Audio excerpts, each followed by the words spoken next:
Hello everyone! Today is Saturday. Inaantay ko si husband kasi ako ay magpapa-x-ray ngayon sa aking tuhod at saka dun sa aking basta dun sa part ng paa ko. Kasi kumasakit-sakit ako yung tuhod ko dito. Anyways, ilang araw akong hindi lumalabas kahit sa balcony namin.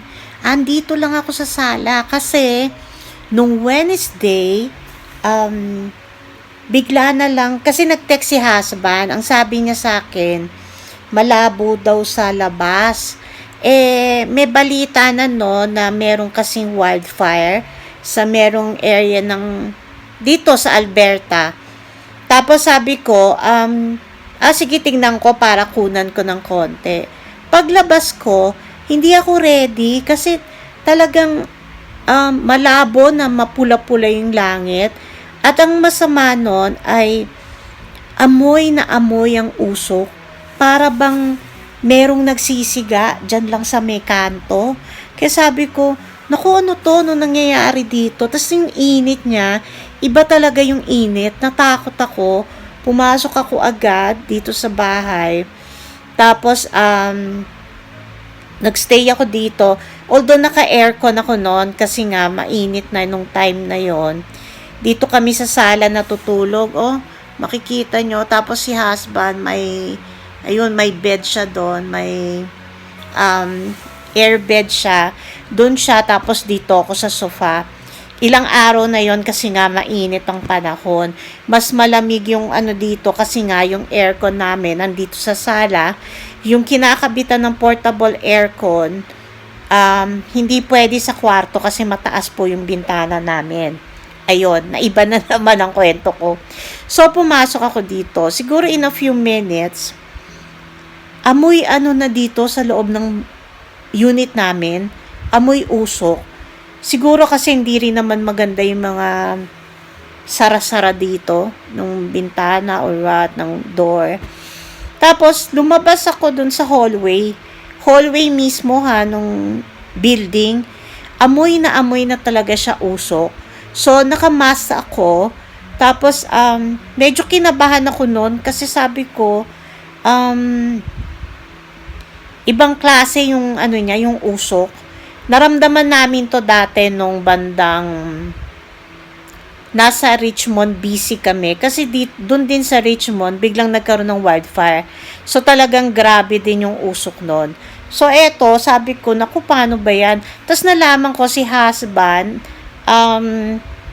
pinagmask daw sila sa loob ng warehouse. Sinara yung parang pinto ng warehouse kasi laging bukas yun wala naman silang AC doon dahil syempre malaking lugar yon. Binigyan sila ng mga face mask, tapos sinara daw yon kasi nga yung usok pumapasok dun sa warehouse nila. So medyo nag-worry ako, sabi ko sana pauwiin na kayo kasi after a few minutes nahirapan po akong huminga. So tas inubo ko ng inubo, sumakit ang lalamunan ko. Alam nyo, hindi kasi natin nakikita ang mga ng wildfire, pero may mga small particles yun na pwedeng pumasok sa ating lungs na hindi natin nakikita. Kaya nga minsan pinag-iingat talaga yung mga merong sakit, mga seniors, mga bata, 'di ba? Pero yung iba hindi kasi nila alam yun kasi para sa kanila hindi ko man nakikita, na amoy ko lang, 'di ba? Okay naman ako, ganyan-ganyan. O anyways, sila na bahala doon. Basta ako kasi, dahil ako ay merong problema sa aking baga, ay kinabahan ako. So, ayun, naglagay ako ng mas maraming takip doon sa mga pinto namin. Tapos, binuksan ko lahat ng exhaust dito sa washroom. Meron kami sa kwarto na purifier, ginamit ko rin yon. Ayun. So, ipapakita ko lang sa inyo dito yung konting nakunan ko. At, meron ako ibang nakunan from mga news or something about the wildfire. Ito yung nakakaiyak kasi ito yung Jasper na alam nyo bang hindi na nakayanan ng mga bumbero sila po ay pinaalis na dun sa lugar kasi hindi na kayang kontrolin. Yun yung papakita ko sa inyo at dadagdagan ko na lang to ng video ko pa kasi maikli lang naman yun. Okay? Watch lang po kayo. Thank you for supporting me at ako po ay nalulungkot din sa nangyari sa Philippines dahil sa bagyo na Karina. Kaya magkasunod yata halos yun yung Karina at itong wildfire sa amin, 'di ba? So pare-pareho lang talaga tayo na may nagiging problema sa ating mga kung saan man tayo nandoon. And basta pray lang tayo lagi at sana hindi na mangyari ang mga nangyari, sunog dito sa amin at sobrang baha at ulan sa Philippines. Watch lang po kayo ha.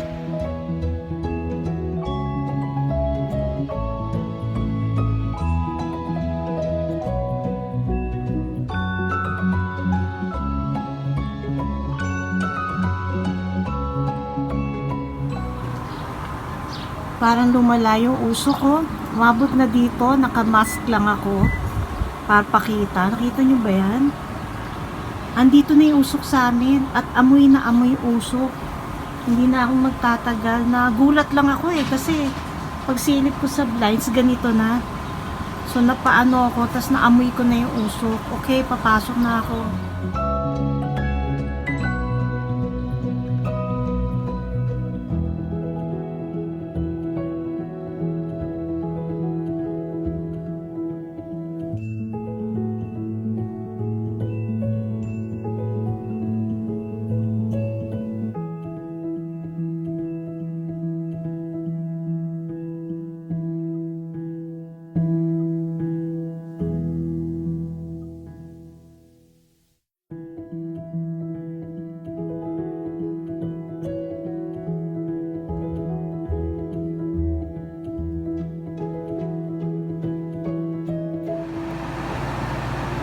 Mabilis ang paggawa ng carbonara pero ang mga ingredients ay niready ko na kagabi.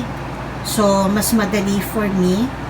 Tapos, eto may extra sauce kung mapapansin nyo. Kasi, yung mga ganito na white sauce, madali niyang ma-absorb ang pasta. So, pag magbabaon si husband, lalagyan ko sa ibabaw ng ng sauce. Para kung mag-dry man ito, pag ininit niya, mahalo niya. Okay? Ito ay, syempre, may bacon, red bell pepper. Naglagay din ako, nagsaute din ako ng garlic, onion, tapos ito nga. At may mushroom. Yon, bell pepper tong red, pero pwede ng yellow. Ay, green.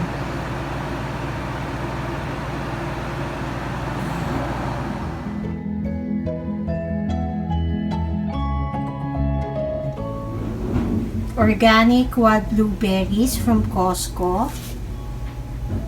Tapos nirepack ko na sa Ziploc. And then, yung iba ay yan, ginawa ko ng shake with half and half. Para hindi maano sa ref. So, ito na lang ang ilalagay sa freezer. Yan.